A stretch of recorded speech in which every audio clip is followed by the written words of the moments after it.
But earlier at dawn, the police could only look on as Turkish protesters descended on access roads to the airport serving Cologne and Bonn. For more than 3 hours, dozens of cars virtually sealed off the airport. Several flights were delayed. Tonight, another stretch of motorway at Hamburg was also blocked. Last night, several hundred, mostly Turkish demonstrators had marched through Zollingen, chanting anti-Nazi slogans, starting a large fire and looting dozens of shops, the damage being put at 1 million marks. Anger has been greatest at the scene of the apparently racist murders. Many of Germany's 1.6 million Turks feel victims of racism. They claim they're treated as second-class citizens with not enough protection from the authorities. Their anti-Nazi sentiments self-evident. Ordinary Germans have been appalled by the arson attack. The German government has appealed for calm, saying it's doing all it can to prevent more attacks. Turkey, though, wants further action. The German government has done already quite a few things to protect the Turkish people in Germany, but it is clear that they must do more. The German authorities have now confirmed the arrested youth is being held on suspicion of murder, attempted murder and arson. Clarence Mitchell, BBC News. A part-time soldier with the Royal Irish Regiment has been murdered in a bomb attack in Northern Ireland. The soldier, who was off-duty, died when a booby-trap device attached to the underside of his car exploded at Moneymore in County Londonderry. Earlier, a loyalist terrorist group said it shot dead a 65-year-old Catholic man at his home near Belfast late last night. Christopher Wren was murdered by a booby-trap bomb attached to his car. It exploded near Moneymore, and he was alive when pulled from the vehicle, but he died a short time later. He was a part-time member of the Royal Irish Regiment, aged 34, killed by the IRA because of the uniform he wore.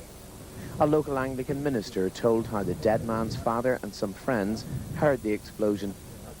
His father actually was at the local garage and talking to 2 or 3 men when the bomb went off, and they discussed the sound. One of the men said, "That's another one gone." He didn't know that it was Charles' son that was being murdered at that moment. This murder was part of the IRA campaign. The other man to die in the last 24 hours was killed by loyalist paramilitaries because he was a Catholic. The illegal Red Hand Commandos said Edward McHugh was a Republican, an allegation emphatically denied by his son. Look at the people around here. We've lived here all our lives.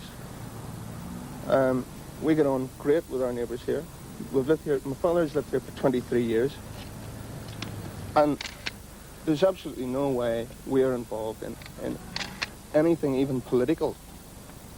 Never mind anything else. Local unionist politicians and the IUC have completely dismissed the murderer's claim.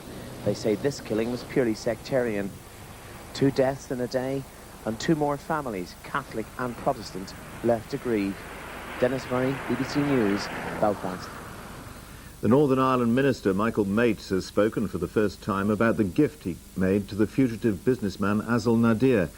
He said he gave Mr Nadir a watch inscribed on the back with the message, "Don't let the buggers get you down," as a light-hearted gesture. Speaking from his refuge in northern Cyprus, Azil Nadir said he thanked God there were people like Mr Mates who were prepared to see justice prevail. Labour said the public had a right to know what Mr Mates thought he was up to. Michael Mates, a former soldier who's now in charge of security in Northern Ireland, has issued a statement saying that he took up Mr Nadir's case with the Attorney General on behalf of a constituent who was an advisor to the Polypec millionaire. He says he checked that it was proper to do so as a minister. He's also confirmed that after Mr Nadir's arrest, he gave him a watch inscribed, "Don't let the buggers get you down." The minister said it was intended and accepted as a light-hearted gesture. He added, "I had no idea whatsoever of Mr Nadir's intention to leave England, an action of which I strongly disapprove." Labour aren't satisfied. I don't think Mr Mates' statement changes anything. I still think that John Major must ask him why he took up this case when Nadir was not a constituent of his. And I also think he has to be asked why it was that he sent a watch with a very curious inscription to Mr Nadir a fairly short time ago. I think many people may think it was an error of judgment. Azil Nadir, who's accused of theft and fraud to the tune of £30 million, created a few awkward moments for the government when he jumped bail and went to Cyprus. Now he's added to the embarrassment surrounding this case by issuing a statement of his own in support of Mr. Mates. In it he says, "I thank God that there are people in Britain who are prepared to see justice prevail, in particular Mr. Michael Mates MP." Mr. Nadir's barrister agrees. It's very important that an MP does take an interest in criminal cases, administration of justice. It is very common in my experience for MPs to do that. It happened in a number of cases. The Guildford 4, Birmingham 6, Tottenham 3 are obvious examples where MPs have taken an interest in a case. It's their duty to inquire whether the institutions of the state are working properly, and that's exactly what Mr. Mates was concerned with. And it was not only was it very proper, it was very usual. The Prime Minister's main concern is still the reshuffle, how it's bedded down, and most importantly, whether or not it'll improve the government's image. So the last thing he needs is an affair of this sort. Downing Street sources merely say that the Prime Minister is aware of Mr. Mates' statement. Mark Mardell, BBC News, Westminster.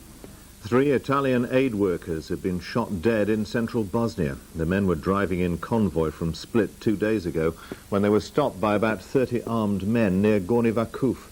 The UN says the killers were not members of a regular army. The Italians disappeared 2 days ago on the main supply route into Bosnia, a supply route which sees as many as 100 convoys a week, bringing food to Croat and Muslim areas. The Italians were part of a 5-man team working for a charity called Food Delivery, driving 2 lorries. They were stopped by gunmen apparently members of or allied to Muslim forces. An UNPROFOR spokesman said the Italians were forced to drive to an unknown place. There they were told to get out of their lorries and run. Shots were fired at their feet, and then 3 were hit in the back and killed. News of the killings came as tension around central Bosnia continued to mount, with Croat and Muslim gunmen fighting daily battles.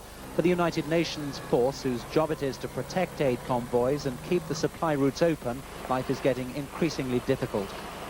The Italians did not have a UN escort. They were working on their own, but the UN force has been trying to ensure that the conditions on the ground are safe enough for all aid convoys to get through unmolested.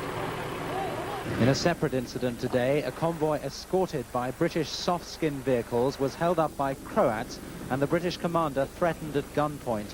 He was able to withdraw safely, but the wider picture is one of near anarchy, with the UN having to struggle to keep any sort of control. Justin Webb, BBC News, Vitez, Bosnia. The Bosnian Vice President, Ejup Ganic, has fiercely criticised the international community, who he said had effectively approved of genocide. He called on the UN to lift the arms embargo and leave the country. His remarks follow an upsurge in fighting in 2 Bosnian cities designated Muslim-safe areas by the UN. Muslim aggression made these people homeless, according to the Bosnian Serbs. They're Bosnian Serb refugees camping out at Pale, their stronghold just outside Sarajevo. A few miles away, the Muslim-led government regards them as victims of a war started by Serb aggression, which it now believes has been aided and abetted by the international community. After Sunday's violence, as bad a day's shelling as any in this war, the Vice President of Bosnia said this morning that the UN should lift the arms embargo, pack its bags and go home. He said the world's policies merely help the Serbs, whose attack on civilians in Sarajevo he once more condemned. Whenever we make 1 meter of advances, then we receive 1,000 shells on civilian homes in Sarajevo. So basically, they're killing civilians. Once again, the international community has been left flat-footed by the pace of events on the ground. Talk of safe areas is treated with contempt by most people here. Today, the Bosnian Army's commanding general told the BBC that the international community would not be allowed to put them in reservations. The Bosnians, he said, would have to fight for their freedom. Jeremy Bowen, BBC News, Sarajevo. 200 Libyan Muslims have arrived in Israel for the first pilgrimage to Israeli-controlled territory from a hostile Arab state. Libya, like all Arab states except Egypt, is still officially at war with Israel, following the annexation of Arab territories in the 1967 Middle East War. A sensitive frontier, but passport control today is a formality for 192 Libyans, sent by Colonel Gaddafi, improbably they're guests of the Israelis. The deal was done by international wheeler dealers like Saudi billionaire Adnan Khashoggi and Israeli arms dealer and businessman Yaakov Nimrodi. He says the mere fact of the pilgrims' presence is important. And this is half recognition. I think so. It's de facto recognition. And he says these pilgrims being given Israeli hospitality are just the beginning. Gaddafi himself wants to come to Israel. He's been dangling the prospect of compensation for dispossessed Libyan Jews and of them returning to visit. Officials here suspect that Gaddafi is overestimating the power of the Jewish lobby and making up to Israel to curry favour with Washington. While one minister hints at secret talks and impending diplomatic relations, the Foreign Ministry has called for such enthusiasm to be curbed and warned that Israel must not bestow legitimacy on Gaddafi when the rest of the world is boycotting him. But Israel is happy to have Libyan pilgrims coming to Al-Aqsa Mosque. It furthers the Israeli claim to be permanent custodian of Islam's holy places in Jerusalem. For the same reason, Palestinians under Israeli occupation don't like it. They worship too at Al-Aqsa today, but only by special Israeli permission. They say it's their right. And they dispute Israel's claim to the whole of Jerusalem. Alex Brody, BBC News, Jerusalem. Here, fishermen blockading 3 ports on the west coast of Scotland have called off their protest tonight. The fishermen were demonstrating against regulations which will restrict the number of days they can work. The main protest took place in the Channel between Kyle of Lochaelsh and the Isle of Skye, and there were smaller blockades at Oban and Tarbet. At the Kyle of Lochaelsh on Scotland's northwest coast, boats used the cover of darkness to manoeuvre into line across the narrow shipping channel between the mainland and the Isle of Skye. Ferry services were not affected, but a breakaway group prevented access to a small harbour where preparatory work on a new bridge to Skye was disrupted. Fishermen, who on Saturday staged a similar protest, are angry at new government rules which will limit their time at sea. Some will only be allowed to fish 80 days in the year from October, and they say that'll put them out of business. We've been offered 80 days, the minimum, which is just a waste of time as far as we're concerned. At the end, if we're only allowed to go to sea in 80 days, then that's us finished. But the government says the tie-up scheme is vital to conserve stocks, hinting that if fishermen completed official documents, they'd be given more time at sea. The Scottish Fisheries Minister stressed the rules were flexible, but he condemned today's action as misguided and unreasonable. This approach of blockading ports is not the way forward. We can sit round a table, nothing is going to happen before October in any event, and I don't know why they're acting the way they are this weekend. The protest at the Kyle of Lochaelsh, like others at Oban and Tarbet in Argyll, was called off earlier this evening. But fishermen who want urgent talks with ministers say they'll step up their blockades over the summer unless the government changes policy. Andrew Castle, BBC News, Glasgow. The new Employment Secretary, David Hunt, has criticised plans for a 48-hour maximum working week throughout the EC as unnecessary and bureaucratic. Mr Hunt was speaking before a meeting of employment ministers in Luxembourg tomorrow, where Britain's expected to come under pressure to agree to the limit. British industry has been campaigning hard against the proposed EC law, worried it might add some £5 billion a year to production costs. Employees couldn't be forced to work more than 48 hours a week if the so-called directive is agreed at talks tomorrow. The Employment Secretary believes the whole plan smacks of unwarranted EC interference. My vision of Europe is a Europe that deals with the big issues of our time and moves towards greater peace, greater prosperity, and a more powerful Europe in that context, but not a centralized bureaucracy seeking to impose maximum hours on individual nations. The European Commission President, Jacques Delors, insists such legislation is needed to give workers increased rights and a better standard of living. He accuses Britain privately of moving towards a low-wage economy, a charge supported by Labour. Well, it's about time Tory ministers stop talking Britain down and saying that British people can only compete if they have low pay, long hours and poor working conditions. What David Hunt should be doing now is saying he wants the best for British people, not the worst. At their meeting, other EC ministers will outvote Britain if necessary tomorrow. The government given little choice but to accept part of the EC's commitment to ensuring minimum social standards across the continent. Jonathan Charles, BBC News, Luxembourg. President Clinton has been booed and heckled at the Vietnam Veterans Memorial in Washington. As a student, President Clinton opposed the war and avoided the draft. In a speech to mark Memorial Day, that's the day when the United States honors its war dead, the president said he wouldn't put U.S. troops in harm's way without a clear mission, the means and the support they need to win. For the president who avoided the draft and opposed the Vietnam War, paying homage to those who died for their country was a chance to appeal for reconciliation and understanding. Today, we put aside our differences to better reflect on what unites us. But there was little understanding for Mr. Clinton when he appeared at Washington's Vietnam Memorial. In front of the black marble Roll of Honor, the president was insistently booed and heckled by some sections of the crowd.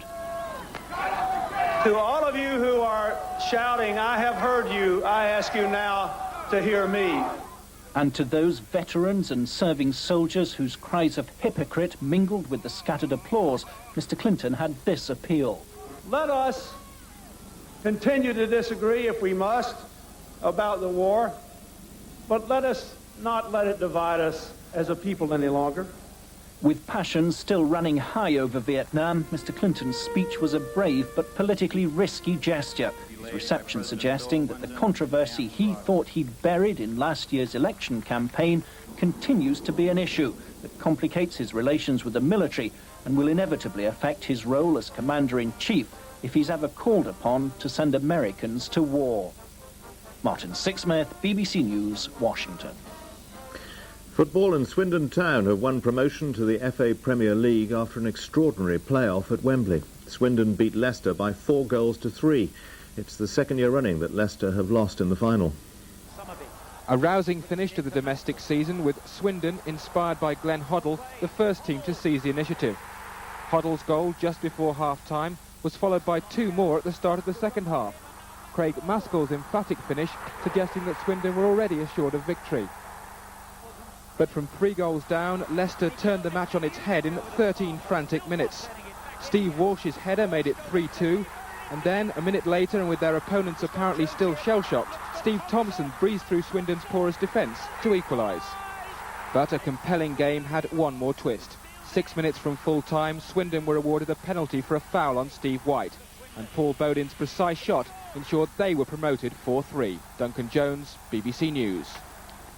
Great game. That's the BBC News Tonight. Good night.